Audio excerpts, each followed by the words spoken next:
What's up, Brian Tong here, and welcome to the Apple Bits for everything good and bad inside the world of Apple. And welcome to my home here on YouTube. So let's get to the big stories. And the iPhone XS and XS Max reviews, they might be out, but many of those early reviews, they really never are able to catch the day-to-day issues that are popping up right now. And the two big ones, ChargeGate and BeautyGate. So let's start with the serious one. After a swell of reports and postings on Apple support forums really claim that some iPhone XS and XS Max do not charge when the lightning cable is plugged in. Unbox Therapy put it to the test as usual and then connected different iPhone Xs and XS Maxes. Lewis showed a variety of results from the phones charging properly to some of the phones not charging until you wake up the screen, and one of the phones didn't charge whether or not the screen was turned on. Now, on the iPhone XS and XS Max that I'm using, the problem doesn't exist at all for me, but this video and people's complaints clearly show it's an issue. Now, this issue happens when you're charging it through a lightning cable. It happens on first-party and third-party chargers as well, so you might just want to make sure your phone is charging before you walk away from your brand new purchase. Now, sometimes flipping the lightning cable around works, sometimes it doesn't, but the problem exists, and we'll have to wait and see if and how Apple addresses this through a possible software update, unless it's somehow a hardware issue. But could it really be a hardware issue? Belkin has updated its own product pages to let customers know that their Valet and Powerhouse combo charging stands for the iPhone and Apple Watch are not compatible with the iPhone XS, XS Max, and XR, and they've been compatible with every iPhone before that. I reached out to them directly, but I haven't heard any official statement yet. So right now, this ChargeGate stinks of a big time bad apple. P.U. But you know what? We'll really have to see how Apple handles this moving forward. But that's not all the issues, and I promise there are good things we'll eventually get to. Apple touted the iPhone XS and XS Max as their best camera ever with smart HDR, and overall, they're right. It does handle color and contrast and lighting better than the 10, and there are more details in the highlights and shadows. Now, early reviews like The Verge, we talked about it here, they showed how the smoothing effect Apple would use on some pictures of people's faces, and it's now getting the nickname BeautyGate. This isn't really a make or break problem, but it is coming up because people are noticing how much different their faces look from previous iPhones. Now, it's more of a noise reduction issue that Apple has employed in general that happens not only on selfies, but on other surfaces as well, in combination with their smart HDR processing. But I really feel like we should take a step back. BeautyGate is getting a little blown out of proportion to me. I mean, most people won't even notice it, but I get it. The insiders like you want to know, and a nice way Apple can really handle this is to offer an option for users to remove the noise reduction if they want to in a future update.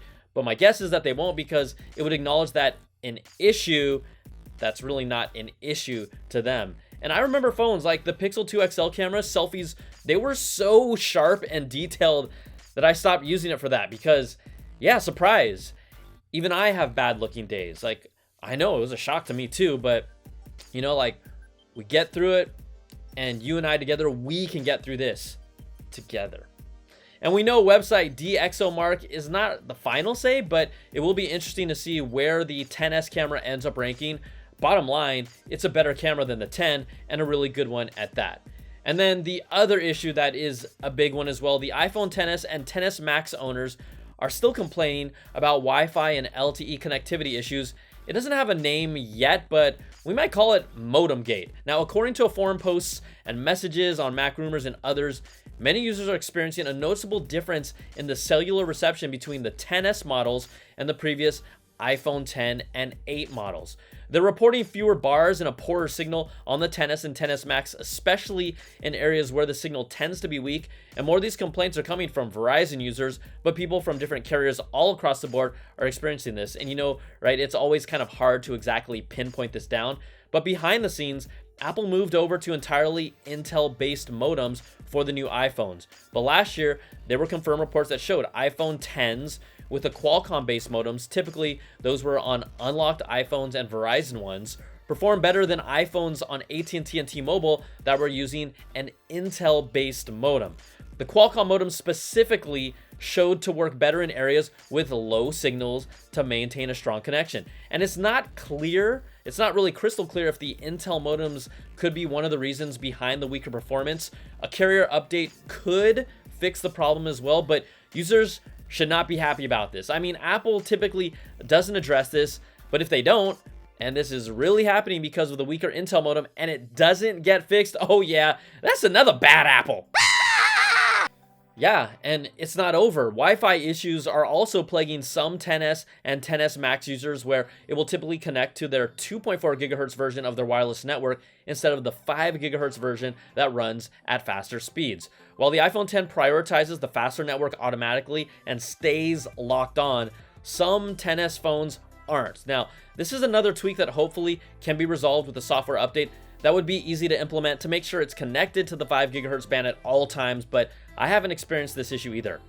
Okay, there is some actual good iPhone news. Believe it or not, yes, the iPhone XS has been rated the best smartphone display ever. That's according to DisplayMate Technologies that tests and calibrates all of them.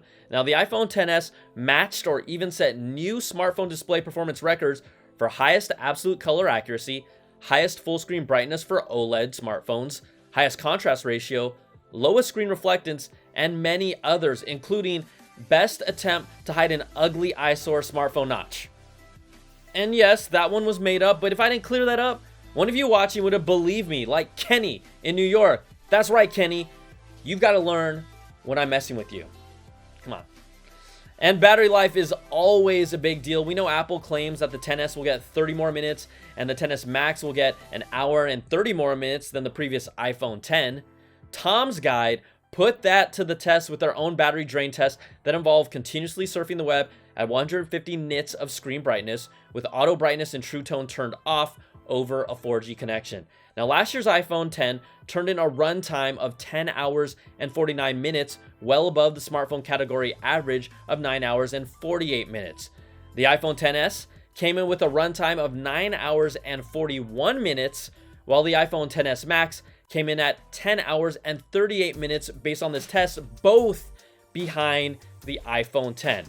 Now, the Huawei P20 Pro, Pixel 2 XL, Note 9, and OnePlus 6 all had better battery life runtimes. And I know this is just one test. It doesn't mean you're going to get weak battery life on the new iPhones, because honestly, this is not going to stop you from buying the phone that you really want. It just might not be as impressive as we had hoped for. All right, that's all I've got for you now. But if you like this video and all the other stuff I'm bringing to you, thumbs up, subs up, hit that notification bell so you know when I drop the next one. And if you want to dive even deeper inside the world of Apple, check out my weekly audio podcast, The Apple Bits XL, and you can support the podcast and all the work I'm doing. I'm independent now at my Patreon at patreon.com/BrianTong. Thanks so much for watching. Take care. Be safe. We'll talk to you soon.